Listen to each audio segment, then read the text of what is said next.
Yuna stood at the window of her laboratory and watched the dying star burn in the distance. Its light was old and tired, just like her patients. For 200 cycles, she had worked alone on Research Station Orion 7. She liked it that way. Alone meant no distractions. Alone meant no complications. Alone meant safe. But today, everything was about to change.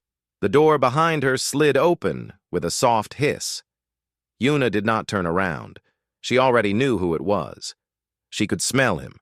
That strange, warm scent that humans carried with them everywhere. It was like rain and soil and something sweet she could not name. "Dr. Yuna?" The voice was cheerful. Too cheerful for someone entering the workspace of a Valorian scientist who had specifically requested to never have a partner.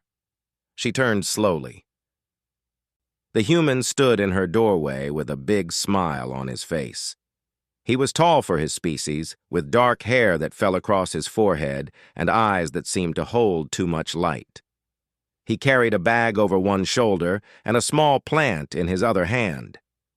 "I'm Taiho," he said. "I'm your new research partner." Yuna felt her silver markings pulse once with irritation. Her pale blue skin remained calm, but inside, she was already composing her complaint to the Galactic Union. "I did not request a partner," she said. Her voice was flat and cold. "There has been a mistake." Taiho's smile did not fade. If anything, it grew wider. "No mistake. The Union wants this biodiversity project done faster. They think 2 scientists are better than 1. He stepped inside without waiting for permission and looked around her laboratory with obvious curiosity. "Nice place. Very organized."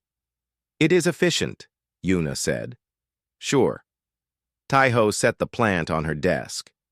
"I brought you something. It's from Earth. It's called a succulent. It doesn't need much water or attention. I thought you might like it." Yuna stared at the plant like it was a dangerous specimen. "Why would you bring me a gift? We do not know each other." "That's kind of the point," Taiho said. "It's a human thing. We give gifts to start friendships. I do not require friendship. I require results." Taiho nodded as if he understood, but his eyes said something different. "Okay, results it is. So what's our first mission?" Yuna wanted to argue more. She wanted to contact the Union and demand they remove this human from her station immediately. But she knew it would be useless. The Union had made their decision. They always thought they knew better than her. She pulled up a holographic map of a nearby moon. Its surface was covered in thick jungle and toxic atmosphere. "We will catalog the life forms on Theta 9. The environment is dangerous. The air will burn your lungs if your suit is damaged. Many of the creatures are predators. Do you still want to go?" Taiho studied the map with serious eyes. For a moment, Yuna thought she had scared him. Then he looked up and smiled again. "Sounds exciting? When do we leave?" 3 hours later, they walked through the jungle of Theta 9. The trees were massive, with bark that glowed faint purple in the dim light. Strange sounds filled the air. Clicks and whistles and low growls from things they could not see. Yuna moved in silence, her scanner recording every plant and creature they passed. She was focused and efficient, just as she had always been. Taiho was not. "Look at this one," he said, pointing to a small creature with 6 legs and large blue eyes. It sat on a branch and watched them with curiosity. "I'm going to call it a blueberry." Yuna stopped walking. "You cannot name the specimens." "Why not?" "Because they must be classified according to Galactic Union standards. They will receive numerical designations." Taiho crouched down to look at the creature more closely. "That seems sad. Everything deserves a name, don't you think?" "Names are irrelevant. Data is what matters." "Maybe."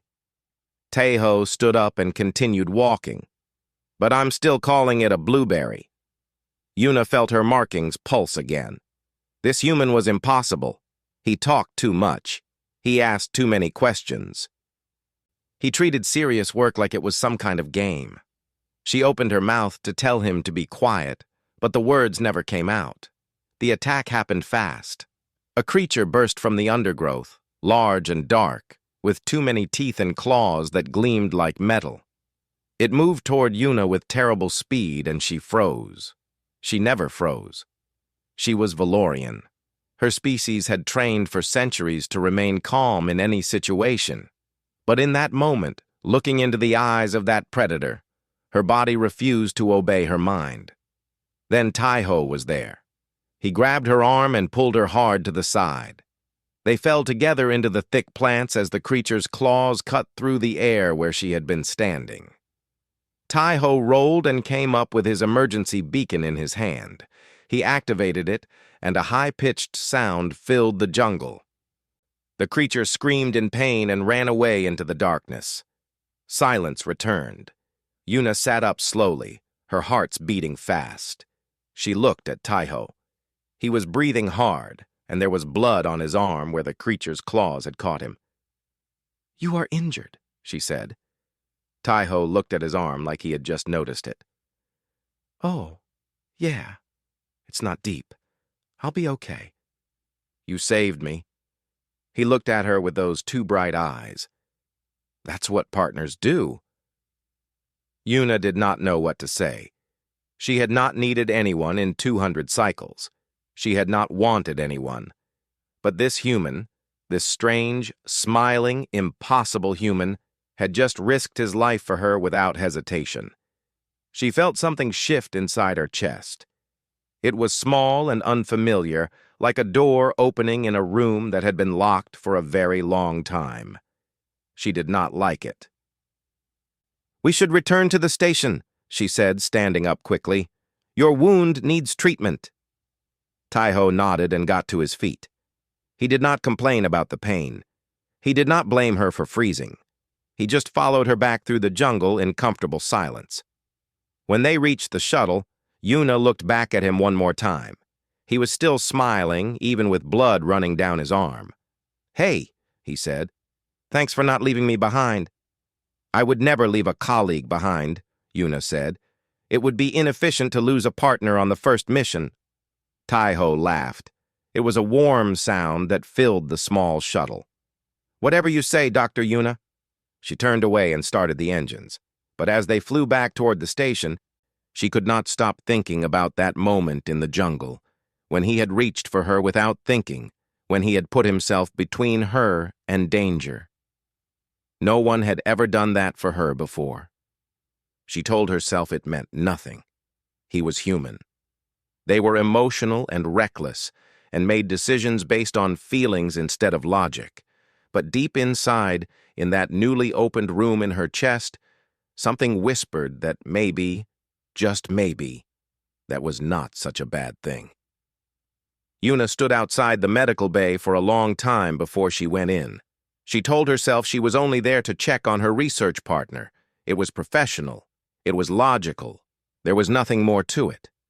But her hands were shaking slightly, and she did not know why. The door slid open, and she stepped inside. Taiho was sitting on the edge of a bed, his arm wrapped in white bandages. When he saw her, his face lit up with that smile she was beginning to recognize too well. "Dr. Yuna," he said, "you came to visit me." "I came to assess your condition," she corrected. "The Union requires both researchers to be healthy for the project to continue." "Sure." His smile grew wider, like he knew something she did not. "Well, the doctor says I'll be fine. The cuts weren't deep. I'll be ready to work again tomorrow." Yuna nodded. She should leave now. She had the information she needed, but her feet did not move. "I wanted to—" She stopped, unsure of her words. This was unusual for her. She always knew what to say. "I wanted to understand why you did what you did. On Theta 9, you put yourself in danger for me." Taiho looked at her with soft eyes. "That's what you do for people you care about. You do not know me. We met only yesterday. I know enough. He shrugged like it was simple. You're my partner. You needed help, so I helped. That's how it works with humans. Yuna processed this information. It did not make logical sense. Risk should be calculated based on value and probability of success. There was no calculation that would make his actions reasonable. On Valoria, we do not have such customs, she said carefully. My people removed communal bonds from our society many generations ago. We found them inefficient. They caused too much pain when they were broken. Taiho was quiet for a moment. Then he spoke gently. That sounds lonely. It is efficient, Yuna said automatically. Those aren't the same thing. She felt those words hit something deep inside her. She opened her mouth to argue, but nothing came out. Instead, she just looked at him, this strange human who said things that made no sense but somehow felt true. I will see you tomorrow, she said finally. Rest well. She left quickly before he could say anything else that might confuse her further. That night, Yuna did something she had not done in decades. She skipped her inhibitor dose. Every Valorian took inhibitors. They were small pills that suppressed the ancient bonding instincts, the biological drive to connect with another being so deeply that your lives became one. Long ago, these bonds had been sacred, but they were also dangerous. When a bond was broken or unreturned, the Valorian would suffer terribly, sometimes for centuries. Many died from the pain, so Valoria had decided to eliminate bonding altogether. It was safer. It was smarter. It was the logical choice. Yuna had taken her inhibitors every day since she was young. She had never questioned it. But tonight, looking at the small pill in her hand, she hesitated. She thought about Taiho's smile. She thought about the way he had reached for her without thinking. She thought about the door opening in her chest. She put the pill back in its container and went to sleep. The dreams came that night. Warm and strange and full of feelings she did not have names for. When she woke up, she felt different. Lighter somehow, but also more afraid. She did not take her inhibitor the next morning either. 2 days later, she and Taiho were assigned to explore a derelict ship. It was old, at least 10,000 years, and it belonged to a species that no longer existed. Their job was to document everything inside and search for useful technology. The ship was dark and silent. Their footsteps echoed in the empty hallways. Dust floated in their lights like tiny ghosts. Taiho was fascinated by everything. He touched the walls gently and looked at the strange symbols carved into the metal. Imagine what it was like, he said quietly. Living here, having a whole civilization, and then nothing. All civilizations end eventually, Yuna said. It is the natural order. Maybe, but it's still sad. Yuna did not respond. She focused on her scanner and kept walking. They found the chamber near the center of the ship.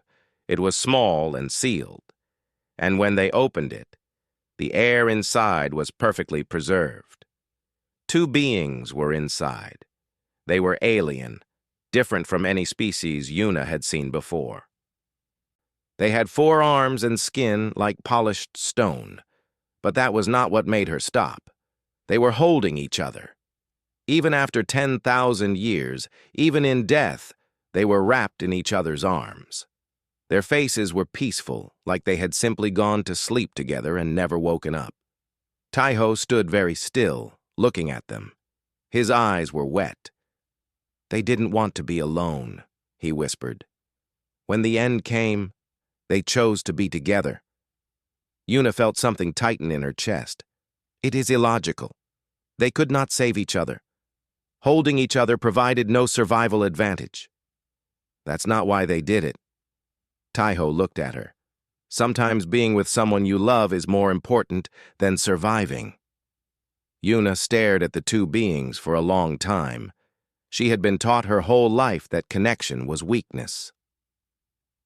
That bonds were dangerous and painful and should be avoided. But looking at these two, at the peace on their faces, at the way their arms fit together so perfectly, she wondered if maybe her people had been wrong. "We should continue the survey," she said, turning away. Taiho followed her, but the silence between them was different now, heavier, fuller. When they returned to the station, Yuna went to her quarters and sat alone in the dark. She could feel the inhibitors leaving her system. She could feel old instincts waking up inside her, instincts her people had tried to kill. She was afraid, but she was also curious. What would it be like to connect with someone, to bond with them, to not be alone? She thought about Taiho, his smile, his warmth, the way he looked at the universe with wonder instead of cold analysis. She thought about the way her hearts beat faster when he was near. An alarm shattered her thoughts. Red lights flashed across the station as an automated voice filled the air. "Attention all personnel. A spatial anomaly is approaching. All non-essential staff must evacuate immediately. This is not a drill." Yuna ran to the command center. On the main screen, she could see it. A tear in space itself, swirling with colors that should not exist. It was beautiful and terrible and moving directly toward them. The station commander appeared on the communication channel. "Dr. Yuna, we need you to stay. You and Dr. Taiho are our senior researchers. Someone has to protect the specimens and the data." "Understood," Yuna said. "I'm staying too," Taiho said behind her. She had not heard him come in. She turned to look at him. He should evacuate. He was human. He was fragile. The anomaly was dangerous in ways they could not predict. But when she opened her mouth to tell him to leave, different words came out. "Good," she said softly. "I am glad you will be here." Taiho smiled at her. And this time, Yuna almost smiled back. Outside the window, the anomaly grew closer. The station began to shake. Yuna did not know what was coming, but for the first time in 200 cycles, she was not facing it alone. And somehow, that made it less frightening. The station screamed around them. Metal twisted and groaned as the spatial anomaly pulled at reality itself. Emergency lights flashed red, casting strange shadows across the walls. Yuna held onto a console as the floor shook beneath her feet. "We need to get to the biodiversity lab," she shouted over the noise. "The specimens cannot be lost." Taiho nodded and followed her through the shaking corridors. Panels fell from the ceiling. Sparks flew from damaged wires. Twice they had to climb over debris that blocked their path. When they reached the lab, Yuna sealed the door behind them. The room was filled with tanks and containers holding samples from dozens of worlds, the work of her entire career. She began checking each one, making sure nothing was damaged. "What can I do?" Taiho asked. "Monitor the environmental controls. If the temperature or pressure changes, the specimens will die." He moved to the control panel immediately. No questions, no complaints, just action. Yuna felt a flash of something that might have been gratitude. For hours they worked side by side. The anomaly pulled at the station, bending space around them. Sometimes gravity would shift, and they would have to grab onto something to keep from falling. Sometimes the lights would die completely, leaving them in total darkness. During one of those dark moments, Taiho spoke. "Tell me about Valoria," he said. His voice was calm and steady, like he was trying to keep them both from panicking. Yuna adjusted a container by feel. "What do you want to know?" "Anything, everything. I want to understand where you come from." She was quiet for a moment. Then, slowly, she began to speak. "Valoria is cold. The sun is old and weak, so the light is always dim. We live in cities made of crystal and metal, built into the mountains to protect from the wind. It is beautiful, in a way, but it is also empty." "Empty how?" "My people do not connect with each other. We work together when necessary, but we do not form relationships. No friendships, no families. We are born in creches and raised by machines. When we are old enough, we are given our inhibitors and sent to work. The lights flickered back on. Taiho was looking at her with an expression she could not read. "That sounds terrible," he said softly. "It is efficient. You keep saying that word, but efficiency isn't the same as happiness." Yuna did not know how to respond. Happiness was not something Valorians talked about. It was not something they pursued. They pursued results, achievement, progress. But lately, she had begun to wonder if those things were enough. "Tell me about Earth," she said, surprising herself. Taiho's face changed. It became warmer, softer, like he was remembering something precious. "Earth is messy," he said, "loud and crowded and chaotic. But it's also full of life. When I was young, I lived with my grandmother in a small village near the mountains. Every morning, she would make breakfast for me. Rice and soup and vegetables from her garden. She would sing old songs while she cooked. I didn't understand the words, but I loved the sound." He paused, and Yuna saw something sad in his eyes. "She died when I was 16, but I still remember her voice. I still remember the way the kitchen smelled in the morning. I carry those things with me everywhere I go." Yuna felt that tightness in her chest again. "You miss her?" "Every day. But that's okay. The missing means the love was real. I'd rather have the pain than never have had her at all." The station shook violently, and they both grabbed the nearest surface. When it stopped, Yuna realized something had changed inside her. She understood now why humans were the way they were. They felt everything so deeply: joy and pain, love and loss. They did not run from their emotions. They embraced them, even when it hurt. Maybe that was not weakness. Maybe that was the bravest thing of all. The power died completely. Darkness swallowed them. The environmental controls went silent. The only sound was their breathing, hers steady, his slightly faster. "Yuna?" Taiho's voice came from somewhere to her left. "I am here." "Okay, good." He was quiet for a moment. "Can I tell you something?" "Yes." "I'm glad I got assigned to work with you. I know you didn't want a partner. I know I probably annoy you with my talking and my questions and my naming things, but this has been the best mission of my career. Because of you." Yuna felt her heart's beating hard. She opened her mouth, but before she could speak, a terrible sound filled the air, the sound of metal tearing. The anomaly had breached the hull. Air began rushing out of the room through a crack in the wall. Yuna felt herself being pulled toward it. She grabbed a console, but her grip was slipping. Then Taiho was there. He wrapped his arms around her and pulled her away from the breach. He pushed her behind a heavy storage unit and covered her with his body as the emergency bulkhead came down, sealing the crack. The roar of escaping air stopped. Silence. "Taiho!" Yuna's voice was shaking. "Taiho!" He did not answer. He was still on top of her, but he was not moving. She pushed him off gently and saw his face, pale and still, his eyes closed. "No," she whispered. "No, no, no." She checked his vital signs. His heart was beating, but barely.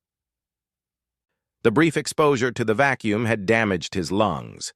He was dying. Yuna's hands moved automatically, performing emergency aid. She sealed his suit. She gave him oxygen. She injected medicine into his arm. But her mind was somewhere else entirely. She could feel something happening inside her, something ancient and powerful that she had tried to suppress her whole life. It rose up from deep within her, unstoppable as a tide. Her bonding instinct was activating. It was reaching for him, for Taiho, for this human who had smiled at her and saved her and made her feel things she did not have words for. The bond was forming. She could feel it wrapping around her hearts like chains of light. It was beautiful and terrible and absolutely irreversible. She was bonding to him. Tears fell from her eyes, something that had not happened since she was a child. She held his hand tightly and whispered words in her own language, old words that meant things like stay and please and I need you. The backup power came on. Weak lights filled the room. Taiho's eyes opened slowly. He looked up at her and smiled. That same warm, impossible smile. "Hey," he whispered, "are you okay?" Yuna laughed and cried at the same time. "You almost died? And you are asking if I am okay?" "That's what you do," he said weakly, "for people you care about." She held his hand tighter. She could feel the bond settling into place inside her, permanent and unbreakable. She was connected to him now. Her life was tied to his in ways he did not understand, and she was terrified. Because if he did not feel the same way, if he could not return her bond, she would slowly fade away. Unrequited bonds destroyed Valorians. That was why her people had eliminated them. But looking at him now, at his gentle eyes and his brave heart, she knew it was too late to go back. She was his. The only question was whether he would choose to be hers. Yuna avoided him for 3 days. It was not easy on a space station. They worked in the same lab. They ate in the same dining area. They passed each other in the corridors. Every time she saw him, her bond pulled toward him like a magnet, and she had to force herself to turn away. Taiho recovered quickly from his injuries. Humans were surprisingly strong for such soft creatures. Within a day, he was walking again. Within 2, he was back to work. By the 3rd day, he was clearly confused and hurt by her behavior. She could feel his emotions through the bond, not clearly, but like shadows at the edge of her mind. Confusion, worry, sadness, and something else, something warm that she was too afraid to name. On the 4th day, he found her in the observation deck, staring out at the stars. "Yuna." His voice was firm. "We need to talk." She did not turn around. "I am busy." "No, you're not. You're avoiding me." He walked closer. "I don't understand. After everything that happened, after we survived the anomaly together, you just disappeared. Did I do something wrong?" Yuna closed her eyes. She could feel him standing behind her, so close. The bond was singing in her blood, begging her to turn around and touch him. "You did nothing wrong," she said quietly. "Then what is it? Please, Yuna. Talk to me." She turned around slowly. He was standing there with those honest eyes, looking at her like she mattered more than anything in the universe. It broke her heart. "I have to tell you something," she said. "And when I am finished, you will understand why I have been avoiding you. You will probably want to leave and never see me again." Taiho shook his head. "That's not going to happen. You do not know that. Then tell me. Whatever it is, we'll figure it out together." Yuna took a deep breath. Then she told him everything. She told him about bonding, about the ancient Valorian instinct to connect with another being so completely that your souls became one. She told him about the inhibitors her people used to suppress it, about the pain of unrequited bonds, about the centuries of suffering that had led Valoria to eliminate love altogether. And she told him what had happened in the lab during the anomaly, how her bond had activated when he almost died, how she was now connected to him in a way that could never be broken. "I did not choose this," she said, her voice shaking. "I did not want this. I have trapped you without your permission. The bond only works if it is returned. If you do not feel the same way, if you cannot love me, I will fade. Over decades, the emptiness will consume me." She looked down at the floor, unable to meet his eyes. "I am sorry, Taiho. I have done something terrible to you. You are free to go. I will request a transfer so you never have to see me again." Silence. Then Taiho stepped forward and took her hands in his. "Yuna," he said gently. "Look at me."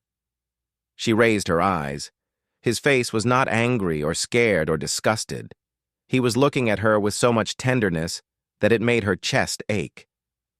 Why are you apologizing? He asked. You think I haven't felt something too? Yuna stared at him. What? I don't have a biological bond like you do. Humans don't work that way. But we have something else. We have choice. He squeezed her hands. And I choose you. You cannot mean that. We have known each other for such a short time. You do not understand what you are agreeing to. Then help me understand. His voice was steady. I know what I feel, Yuna. I know that I think about you constantly. I know that when you walk into a room, everything else disappears. I know that when you were holding my hand after the anomaly, I felt more at peace than I've ever felt in my life. He smiled softly. Maybe I don't have a bond in my blood, but I have one in my heart, and it's yours. Yuna felt tears forming in her eyes. You cannot just decide to love someone. It is not that simple. Why not? Because... She stopped. She had no answer. On Valoria, love was a biological function, something that happened to you, not something you chose. But Taiho was showing her a different way, a human way. Maybe choosing to love someone was even more powerful than being forced to. I need to know if this is possible, she said finally.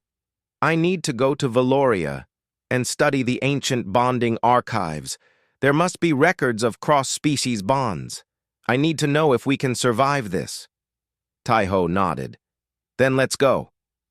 It will be dangerous for you. My people do not welcome outsiders. They will see you as a threat. I don't care. I'm not letting you do this alone. Yuna wanted to argue, but she could feel his determination through the faint echo of the bond. He meant every word. He would follow her anywhere. Very well, she said. We leave tomorrow. The journey to Valoria took 5 days. Yuna spent most of it preparing Taiho for what he would see. The cold cities, the silent streets, the people who walked past each other without acknowledgement. When they arrived, Taiho stood at the window of their shuttle and stared. It's beautiful, he said, but you're right. It feels empty. Yuna looked at her homeworld through his eyes, and for the first time she saw it clearly. The crystal towers were magnificent, but they were also cold. The streets were perfectly organized, but there was no life in them. No laughter, no music, no connection. Her people had built a perfect civilization, but they had forgotten how to live. The bonding archives were located deep beneath the capital city. Yuna had permission to access them because of her scientific status, but she knew they were being watched. The High Council did not like questions about bonding. They did not like anyone who reminded them of what they had given up. The archives were vast, thousands of records stretching back millions of years. Yuna searched for hours, looking for any case of a Valorian bonding with a non-Valorian species. She found nothing. There are no records, she said, her voice hollow. No Valorian has ever bonded with an outsider. They do not believe it is possible. Taiho stood beside her, his face determined. Just because it hasn't happened before doesn't mean it can't happen now. We'll be the first. Before Yuna could respond, the doors of the archive slid open. 5 Valorians walked in, wearing the silver robes of the High Council. Their faces were cold and expressionless. Yuna of Valoria, the leader said. You have been accused of corrupted bonding. You have formed an attachment with an alien species, contaminating the purity of our biological heritage. Yuna felt fear rising in her chest. The bond was not intentional. It cannot be controlled. That is precisely why it must be eliminated. The leader gestured to the guards. You will submit to forced suppression. The procedure will sever your bond and restore your mind to proper function. No. Yuna stepped back. The suppression procedure is dangerous. It could destroy my mind. It could kill me. That is a risk the Council is willing to take. The leader looked at Taiho with disgust. As for the human, he will be detained as a disruptive alien influence. Guards moved forward and grabbed Taiho's arms. He struggled, but they were stronger than him. "Yuna!" he shouted. "Don't let them do this!" She reached for him, but more guards grabbed her. She fought, but it was useless. They dragged them apart, and the last thing she saw was Taiho's face, desperate and afraid and full of love. The door closed between them, and Yuna was alone again. The cell was cold and white and perfectly clean. Yuna sat in the center of it, her hands folded in her lap, her mind racing. Tomorrow, they would perform the suppression procedure. They would inject chemicals into her brain to destroy the bonding instinct forever. If it worked, she would forget everything she felt for Taiho. If it failed, she would lose her mind or her life. Either way, she would never see him again. She closed her eyes and reached for the bond. It was still there, glowing inside her like a small sun. Through it, she could feel Taiho, scared and angry, but still strong, still fighting, still believing they would find a way out of this. Humans were remarkable. No matter how bad things got, they never stopped hoping. Maybe it was time she learned to do the same. Yuna stood up and walked to the door of her cell. She pressed her hand against it and felt the lock mechanism beneath the surface. She knew this facility. She had studied here as a young scientist. She knew its systems, its weaknesses, its secrets. The council had forgotten that. She closed her eyes and focused. Valorians were natural engineers. Their minds could understand any system, any machine. The lock was simple. It took her only a few minutes to figure out the sequence. The door slid open. Yuna moved through the corridors like a shadow. The guards were not expecting resistance. Valorians did not resist. They accepted their punishments and followed the rules. That was the efficient thing to do. But Yuna was done being efficient. She found Taiho in a holding cell on the lower level. He was pacing back and forth, his hands clenched into fists. When he saw her, his face transformed with relief. "Yuna, how did you—" "There is no time to explain." She unlocked his cell and grabbed his hand. "We have to go now." They ran through the facility together, their footsteps echoing in the empty hallways. Alarms began to sound behind them. The council had realized what was happening. "The shuttle bay is this way," Yuna said, pulling Taiho around a corner. Guards appeared ahead of them, 5 of them, blocking the path. Yuna stopped, her heart's pounding. "You cannot escape," the lead guard said. "Surrender now, and the council may show mercy." Yuna looked at the guards. She looked at the corridor behind them. Then she looked at Taiho. He was watching her with complete trust. He believed in her. He believed they could make it.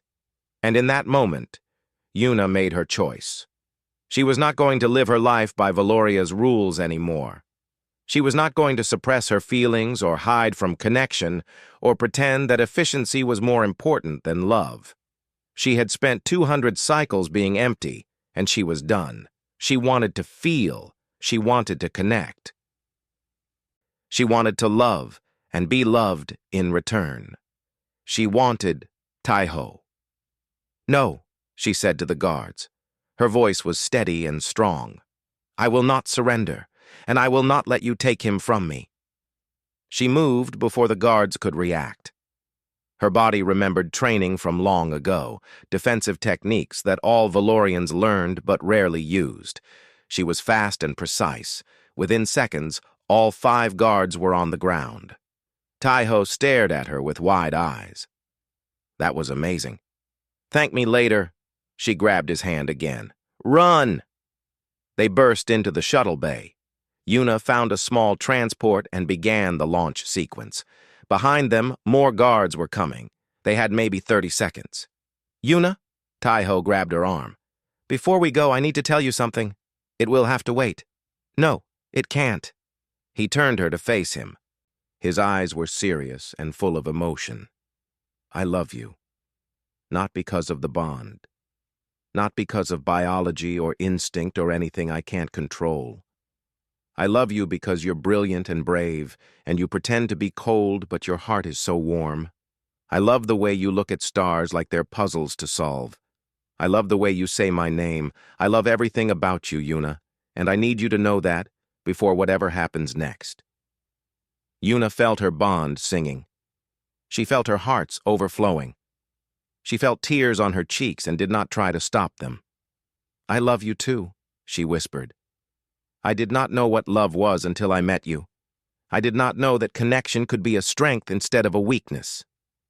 You taught me that. You saved me. She kissed him.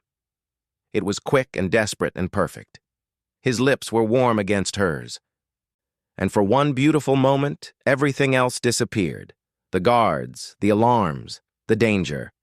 There was only him, only them, only the bond that connected them across species and cultures and centuries of fear. Then she pulled back and finished the launch sequence. Hold on, she said. The shuttle shot out of the bay and into the sky. Valorian ships followed them, but Yuna was a better pilot. She had spent decades navigating dangerous environments. A few patrol ships were nothing. She guided them through the atmosphere and into space. A transit gate hung in the distance, a portal to other systems, other worlds. If they could reach it, they would be safe. They're gaining on us, Taiho said, watching the sensors. I know. Yuna pushed the engines harder. Trust me. They reached the gate just ahead of their pursuers. Yuna input the coordinates for the Galactic Union headquarters and felt the ship lurch as the portal took them. Space twisted around them. Colors that should not exist filled the windows. Then it was over. They were in Union space, safe, free. Taiho let out a long breath. We made it. Yuna leaned back in her chair. Her whole body was shaking with relief and exhaustion. Yes, we did.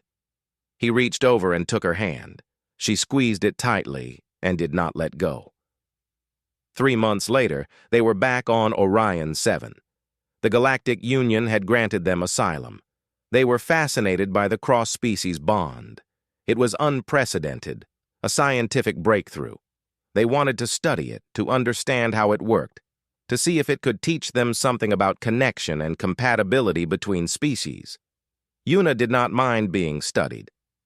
She had spent her whole life studying others. It seemed fair. More importantly, they let her and Taiho continue their work. They were partners again, exploring new worlds and cataloging new species. But everything was different now. Better. They moved into shared quarters. Yuna learned to drink tea in the mornings. Taiho learned some Valorian meditation techniques.